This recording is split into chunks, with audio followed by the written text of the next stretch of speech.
They know us better than we know us. They know our potential, our power better than we know our potential and our power. So they want to keep that from us. If you take an elephant out of Africa and you put the elephant in an American zoo, two elephants, male and female, they have offspring. The offspring is still called an African elephant. It doesn't become an American elephant, doesn't become a New York elephant, it won't become a Cali elephant. It's still an African elephant. You take an Indian elephant and you throw the Indian elephant in Africa, it's still an Indian elephant.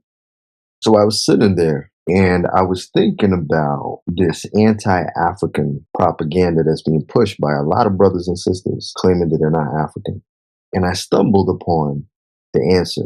And I'm not even a conspiracy theorist type of guy. Like, I deal with just the facts. That's all I do is just the facts. That's all I'm here for. Nothing else.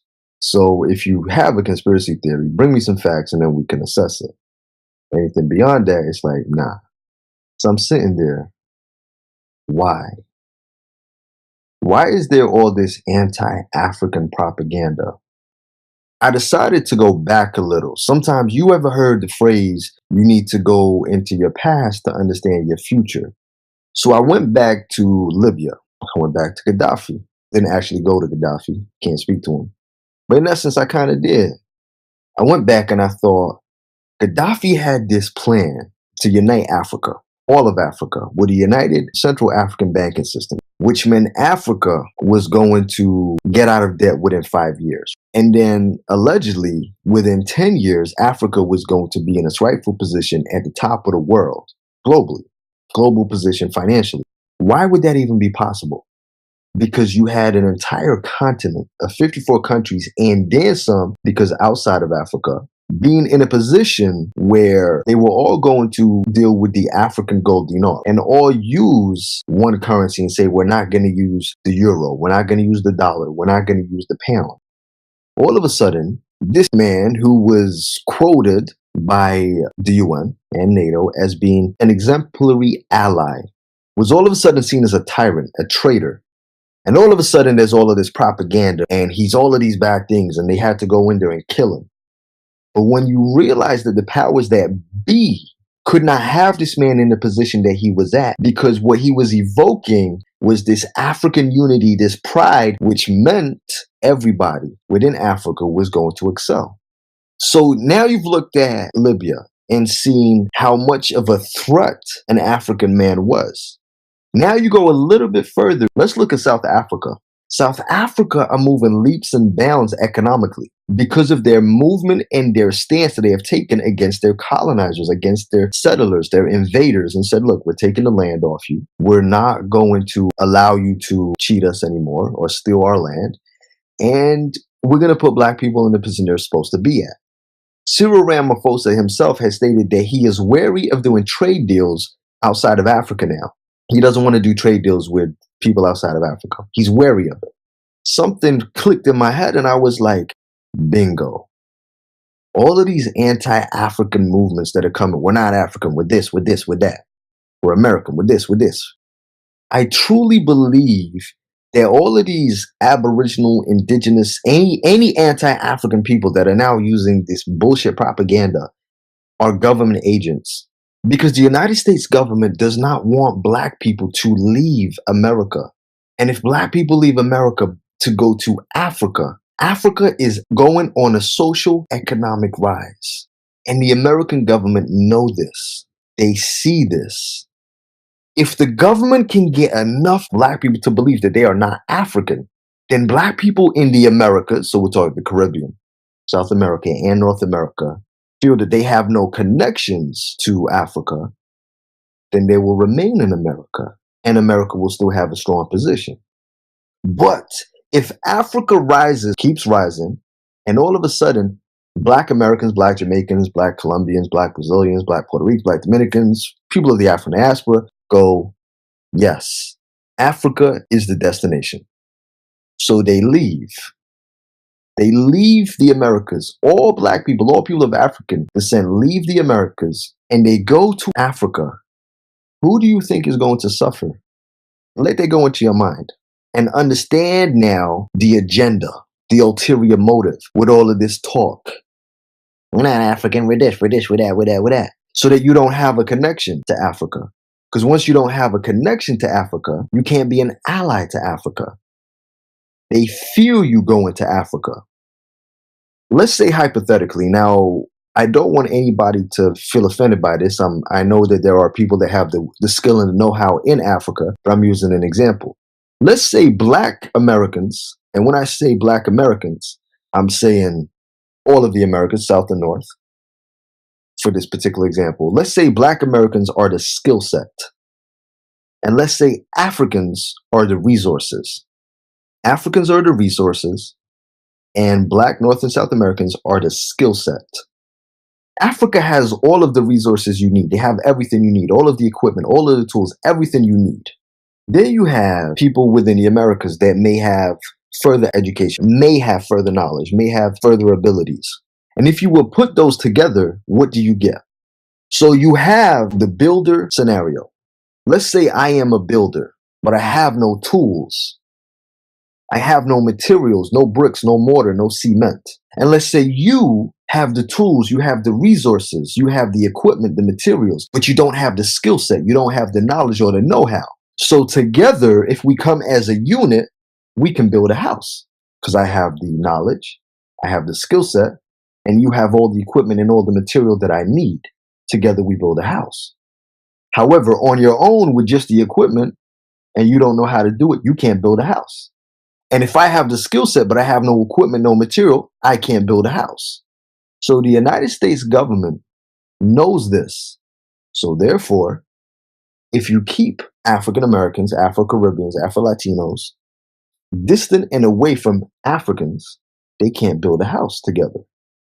So you look at these brothers that get large views, crazy views, millions and millions of views, saying that they're not African. And this is kind of unheard of. Really? This is kind of unheard of. In the small time frame, that doesn't happen on Black YouTube. That does not happen on Black YouTube. And then all of the pieces start to fit together. Tell Black people that they're not African. Tell them that they're American or they're indigenous to this land. And we'll push it. We'll push the views. Millions of views. You can check it for yourself. Millions of views. You've never seen that kind of thing before, have you? Not with a topic like this, right? Because they push it. They promote it. So, cherry picking little pieces of information, manipulating your mind. Because the reality is this. This is all part and parcel of the Europeans' plan. The European fears that you will jump ship because they need you. Your spending power is crazy. You know this, right? Majority of Brazil's population is African. See the agenda. See these agents. Take little pieces of information, manipulation, cherry picking information to fit your narrative and hope that some people are blind and hope that some people don't pay attention because you can fool some of the people some of the time, but you ain't gonna fool everybody. I've had people tell me that I'm an agent because I'm pushing the Africa narrative. And I thought, really? So you think that pushing the narrative that Africans are incredible, or pushing the narrative that we are African and that life and all of these things started in Africa, language started in Africa, all of the resources we have, all the power in Africa. You really think that's what white people want? Nah. White supremacy is about the belief system that Europeanism is perfection, that white people are superior. So how can a man of African descent who dismisses any rape blood within his veins, pushing the knowledge and the teaching that Africa and Africans and Black people are truly at the top? They just have to recognize their power.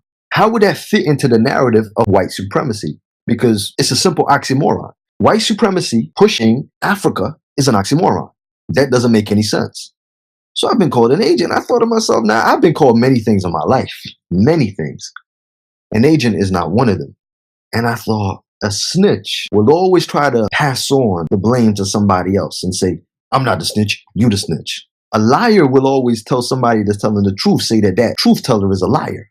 A spy will say they are not the spy and say that the person who's telling the truth is the spy. Africa. I mentioned Gaddafi. I'm now mentioning Cyril Ramaphosa. Many scholars talked about Africa finally gaining its rightful position in the world. And the very people that want to stop that will be the white man, will be the Europeans. And you got a lot of Black people outside of Africa. So your best thing to do is make them believe that they ain't got no connection to Africa. Nothing to do with Africa. Once you make them believe that, once you get them to do that, you maintain that disconnect. And that's why the government want black people to deny they're African. The slave masters, when they gave the enslaved people their so-called freedom, they told you you're not African. They said Africans don't like you. The Spanish government, the conquistadors, the Portuguese, have told the black Hispanics, the mulatto Hispanics, the black and mulatto Latinos that they're not the same. You're not the same. You're not African. And now you have a continuation now where it's black people saying they're not African. So it's pretty obvious what's going on here. So I ask you to open your mind and let all the pieces fit. What benefit can black people disassociating from Africa truly have for black people, firstly? Secondly, what benefit can black people disassociating from Africa truly have for the white man? That's when it starts to make sense, right? When you start saying, wait, what benefit does it really have for black people? And it doesn't really have any benefit. I've told you in many videos before that many Europeans and many Asians are trying to take over Africa. They're trying to move into Africa because they see what Africa has and they see the power that Africa has. They see the resources that Africa has. These Europeans have been telling you, oh, Africa's shit. Don't go to Africa. It's all mud huts and bushes and sand and shit. Don't go there. There's nothing for you. They tell you, oh, Africans hate you. Africans hate you. They don't even like you. They sold you. They sold you. All the while they say this, Asians are in Africa making a killing. Europeans have been colonizing Africa for so long and trying to make money from Africa, pushing this division. They give you a negative stereotype of Africans, all while at the same time they push a negative stereotype of black Americans to Africans. Slavery never stopped. During slavery, when they decided to cause division between the tribes, they told the African tribes, oh, guess what? This one hates you. This one dislikes you. Then they went and told the other one the same thing. Oh, they hate you. They dislike you. Then they turned around and said, we'll give you some guns if you give us some people. Then they went to the other side to keep them fighting, to keep them divided. They started dividing Africa, putting borders, changing names, creating so-called countries, which is what they did. And once they did that, a divided people becomes a weak people. So that division meant the white man was able to colonize. And where colonization and politics could not complete the Europeans' plan, religion came in handy. I've said this before. Religion is the strong arm of politics. Religion causes division. Why does religion cause division? Because people will put their religion before their own people. And if you think that this is bullshit, think about it. Think of Islam, think of Christianity. People would die for their religion before they die for their people. So where politics and colonialism couldn't do it, religion came in to say, don't worry, I got you. Now, I'm not saying religion is bad, because it may help some of you, but understanding how religion can be used. So all they did for centuries is divide Africa. And now, as they saw these conscious movements and these Pan-Africanist movements, look what happened. There's people saying, oh, they want you to go to Africa. They want you to go to Africa because, no, they don't. Marcus Garvey had a Back to Africa movement. And what did they do? They sabotaged the boats. They tell you, go back to Africa, go back to where you came from. But they ain't never going to let you go back. They'll never let you go back. And that is why they got these people pushing, we was already here with their cherry-picked information.